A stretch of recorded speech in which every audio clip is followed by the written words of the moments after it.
a daughter of Mary Help of Christians, Salesian sister of Don Bosco.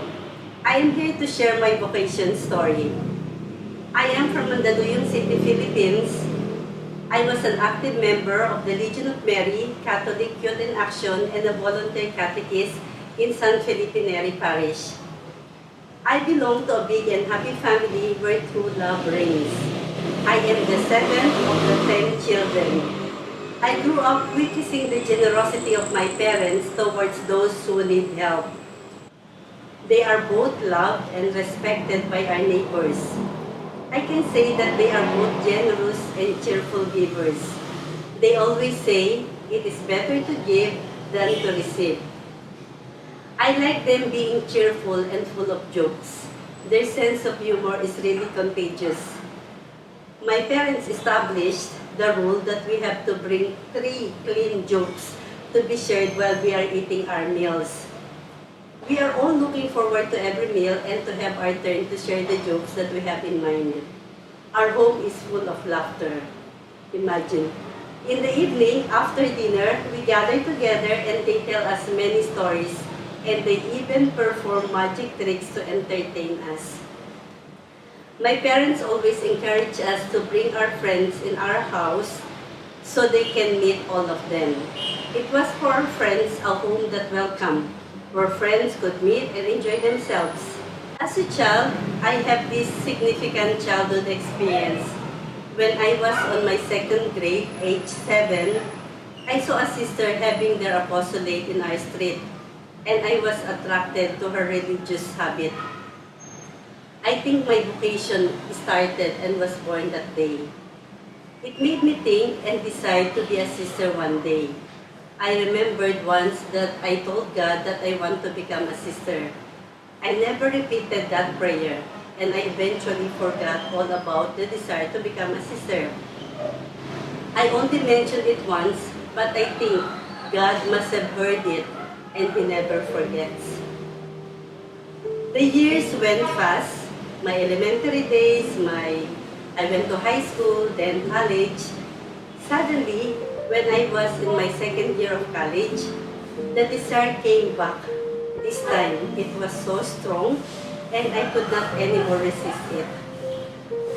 It happened when I attended a 3-day retreat at Ain Karim, Mary Help of Christians Retreat House in Parañaque.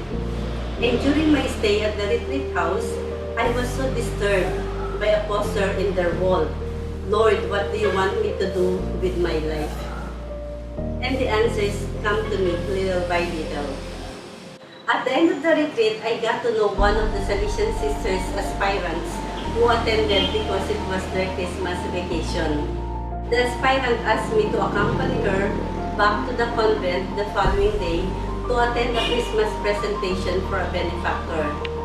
The program was entitled the Gospel Concert, and all performers were the aspirants and sisters. It was my first time to see such pure, happy faces. I was captured by their beautiful and friendly smile and their togetherness. It was also my first time to see sisters playing all kinds of electrical musical instruments, like the guitar, bass guitar, drums, etc. Wow, so cool. I was certain that my Salesian vocation was born on that day. I felt uneasy the rest of the day, and I started to ask a lot of questions about their life. I got so interested and wanted to be one of them. I planned to enter the next school year. I read the life of Don Bosco and admired how he begged for his studies for the seminary. I also needed to save money to pay for my studies in the convent, so I begged by collecting old newspapers, empty bottles, metal scraps, and junks from my neighbors. Our parish priest came to know that I knocked from door to door, and so he announced it in one Sunday Mass that I wanted to be a sister but I needed money. So he told the faithful to bring old newspapers to the parish church. The following Sundays, the parishioners brought their old newspapers. I owed my vocation to all these people who helped me in my studies. Then before entering the convent, I received a special grace from God. My parents were baptized and confirmed in the Catholic Church, and they received the sacrament of marriage also in the Catholic Church. The two Salesian sisters who came to our house to ask for my parents' permission brought with them the poster of Mary Help of Christians, saying, "Mama Mary will take my place in our house." With that, they finally gave in and gave me their consent. My formation years were not smooth and somewhat difficult, yet colorful and challenging. When I was an aspirant, I was told that I had scoliosis and that I had to go home because I could not continue to become a sister. So I started to entrust my vocation to Mama Mary, praying to her, "Mama Mary, if you want me to be your daughter, do something about it." After 1 week of medical examination, I was told that I did not have scoliosis and that I could go on. Then, second year in the convent, my postulancy, I was diagnosed to have tuberculosis and once more asked to go home. And again, I said my famous prayer to Mary, "Mama Mary, if you want me to be your daughter, do something about it."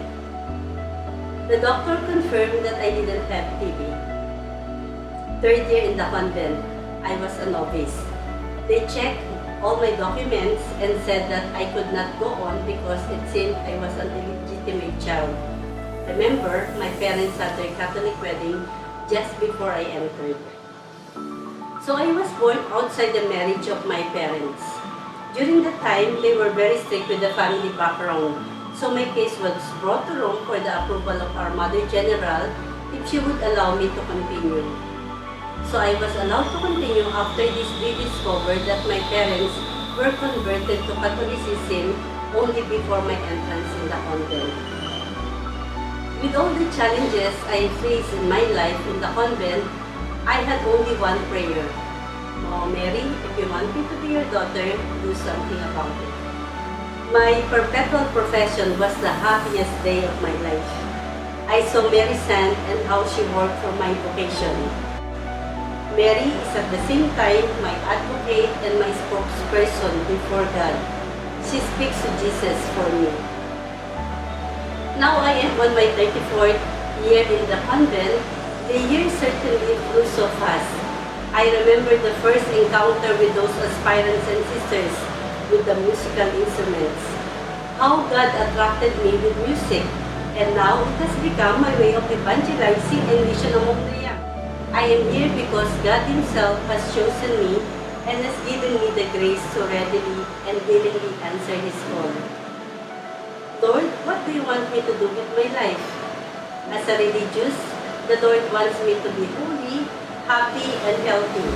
And this is the same as to graduate, rejoice, and relax, because He is my life, my resurrection, and my God. With open hands, I say to Him, yes, forever. I am also convinced that where there is Mary, there is joy and fidelity to our vocation. And in her, there we find a sure guide to help young people to discover the plan of God in their lives. Indeed, everything is a grace. God bless.